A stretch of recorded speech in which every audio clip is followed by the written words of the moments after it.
Welcome back. You're watching a CNBC TV 18 special, and we are in conversation with the Finance Minister of British Columbia, Mr. Michael D. Jong. I also want to talk to you a little bit about, about smart cities, because India is, of course, seeing this massive rural to urban migration, which is the largest ever. And that is why the government is now trying to develop newer cities, or at least upgrade existing cities and connect them technologically. Is that an area that excites you? Sure it is, and everything from the urban planning aspect to the high tech that is built into the way people move within those cities, the way people communicate with one another, the density of the housing. In many ways, India has something of an advantage over a country like Canada. We struggle with the notion today of densification in some of our cities, where people are used to the idea of a detached home with a white picket fence, and candidly, that is putting pressure on the price of real estate in cities like Vancouver. That same bias doesn't necessarily exist in many Indian cities, so the government has some options as it relates to densification. I think all of those are opportunities for international firms, and we certainly think that Canadian and British Columbia companies have something to offer in terms of working with communities here and the government here to create leading-edge smart cities. But are there Canadian companies looking at this space? Because they've already been. We hear of Swedish companies. We of course hear a lot of American companies, who are looking at the space in a big way. Are there Canadian companies who are also actively exploring possible areas of partnership arrangement with the Indian government? Well, they are, and what we're not good at in Canada is blowing our own horn.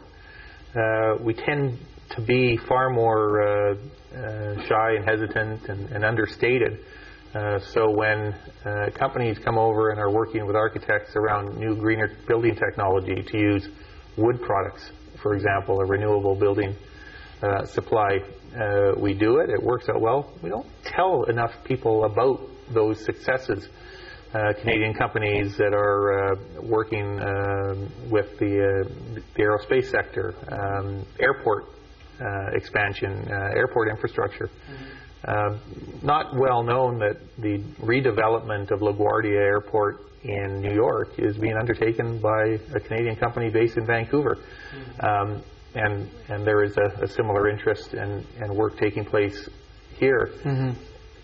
We don't tend to fly the maple leaf as prominently as the Americans, for example, fly their flag, but perhaps sometimes that modesty serves us well. I want to draw you into this larger conversation that we are seeing from around the world. This concern with globalization, this very pronounced anti-trade rhetoric. How do you see it? I mean, do you believe that protectionism is on the rise? I mean, look at the World Trade Organization trade numbers, where trade growth has always outpaced global growth, but for the last 5-6 years, it's actually growing at half of global growth, even though growth globally is about 2%. Does that concern you? In a word, yes, very much so.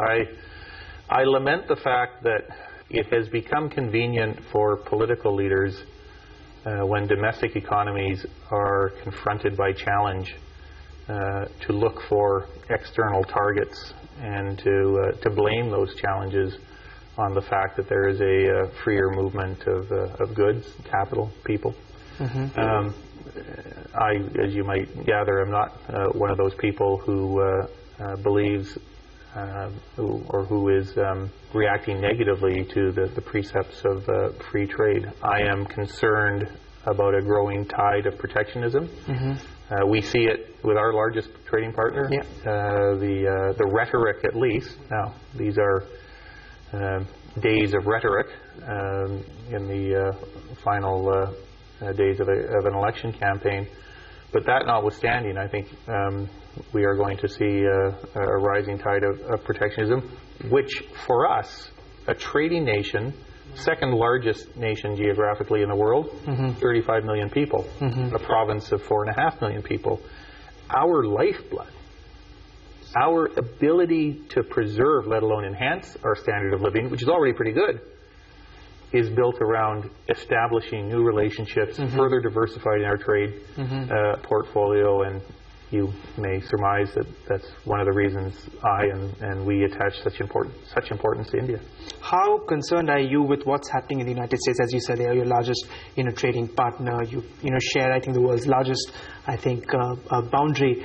And honestly, I mean, if Donald Trump does become the president of the U.S., is that a thought that horrifies most Canadians, or is Canada being very diplomatic about the possibility?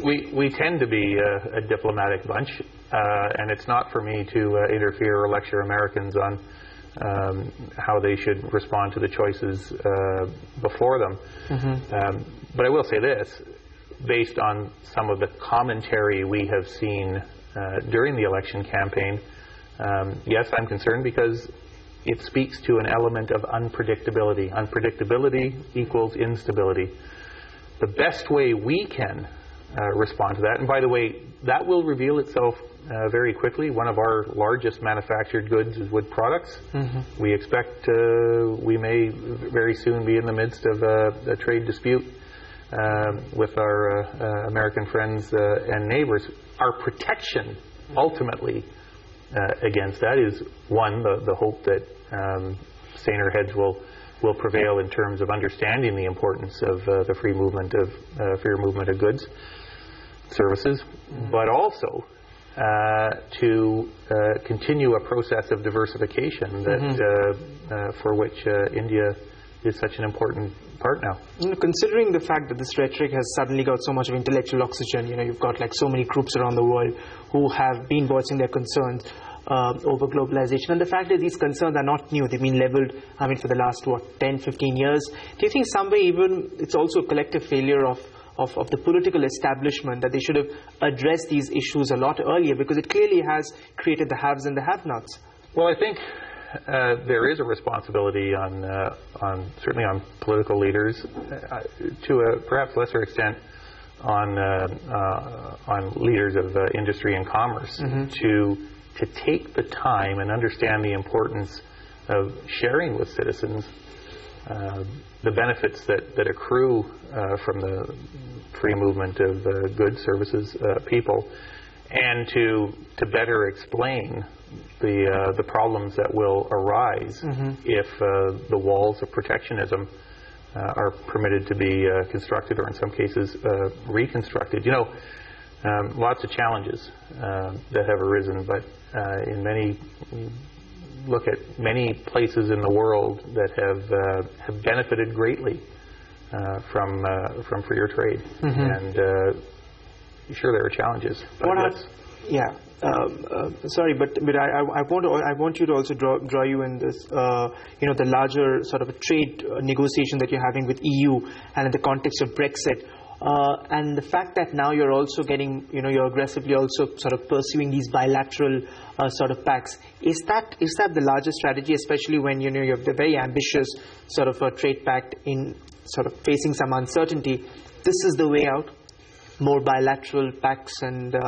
Well, it speaks to a strategy overall, and you're right. In circumstances where multilateral trading blocs and multilateral trading agreements seem to be eluding the world, the alternative is to approach the issue bilaterally. And you're quite right. I mean, we see in the case of the EU a lot of work that has led to an agreement in principle around free trade between Canada and the Eurozone now in jeopardy, potentially. There are no guarantees. But that, in my view, doesn't mean we shouldn't try. It doesn't mean we shouldn't be. In fact, it creates an additional imperative to seek out partners who understand the benefits that will flow. And by the way, the benefits, and there was something in your question earlier that interested me, because I think this is the paradigm that we haven't necessarily drawn the discussion around. The measure of success, ultimately, are not trading numbers, not even GDP, are more families than not, more people, not and their families, realizing the benefits of the economic growth that is happening. Are they finding the work? Are we creating the opportunities that will service them and their families? That's the measure. And that makes India then a unique sort of ally for you? When I think of both the opportunity, candidly, when I think of the challenge facing those who govern this country, 15 million people a year entering the workforce. That's a scary thought. The scale is staggering. More than 1 million a month. And I am from a country of 35 million. Mr. Finance Minister, thank you so very much for your time. It was an absolute pleasure to speak with you. A real pleasure. Thank you.